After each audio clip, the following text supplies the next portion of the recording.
It is, yeah. Today's the first day they're actually working on it. They have all the equipment here. They have fenced off this area. You can see the Rock Island Bridge behind me. It was built back in 1905. It was a way to get cattle in and out of the West Bottoms back when the stockyards was here. But now they're transforming it into a one-of-its-kind entertainment district. I want to bring in Mike Ladden. He is the CFO of Flying Trust. You're the company that's behind all of this. First of all, how much is this going to cost? And tell us about this interesting kind of funding mechanism you guys are using to pay for this. Certainly, the project cost is going to come in around $12 million.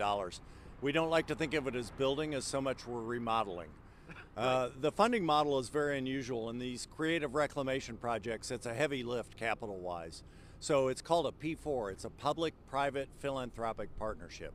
So the public part of it is $2 million from the unified government, our partner in this, that will be repaid from CID and TIF taxes collected on the bridge.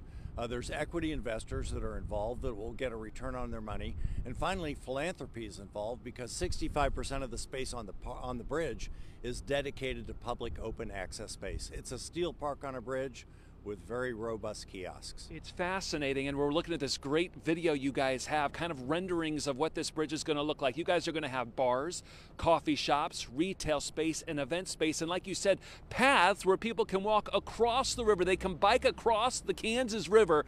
They're also going to put up zip lines. This is going to be kind of the place to be. This is a rapidly developing neighborhood. Samara Roads is down in the West Bottoms with a $500 million project, and this is really the last part of the central city that's starting to see development. And also it's a great benefit to Wyandotte County. Wyandotte County has 1/27th the trails per foot that Johnson County does. So this provides a connection that will allow a 5-mile trail to become a 20-mile trail. How long is it going to take to do all this? We'll be open in the spring of 2024. Wow, that is so exciting. It seems like it's fast. It is fast. But again, we're remodeling. The structure is here. It's in excellent shape. It requires $65,000 in deferred maintenance because railroad bridges were never salted. So it's as robust as the day it was built. Yeah, because salt is corrosive to the steel, but since they didn't salt the bridges in the wintertime over the last 118 years, it's in good shape. It's in excellent shape, and the rust actually protects the steel underneath it. So if we were to take out the rotten ties and put new tracks and ties down, you could take a train across it tomorrow. Mike, thank you very much. Thank you, sir. There's just so much to be excited about. And in fact, when they were looking at this initially, they were like, well, maybe we should rebuild this bridge. That was going to be $50 million. It's going to be too much. So $12 million with this great partnership between the charities and investors and with the unified government. Construction beginning now. Within a year, it will be open. And yeah, you heard it right. Zip lines from Hy-Vee Arena all the way across the Kansas River. In fact, we're going to talk with the man behind that coming up at 8:30, guys. Oh, that is going to be awesome. And what a win-win, you know? Yes.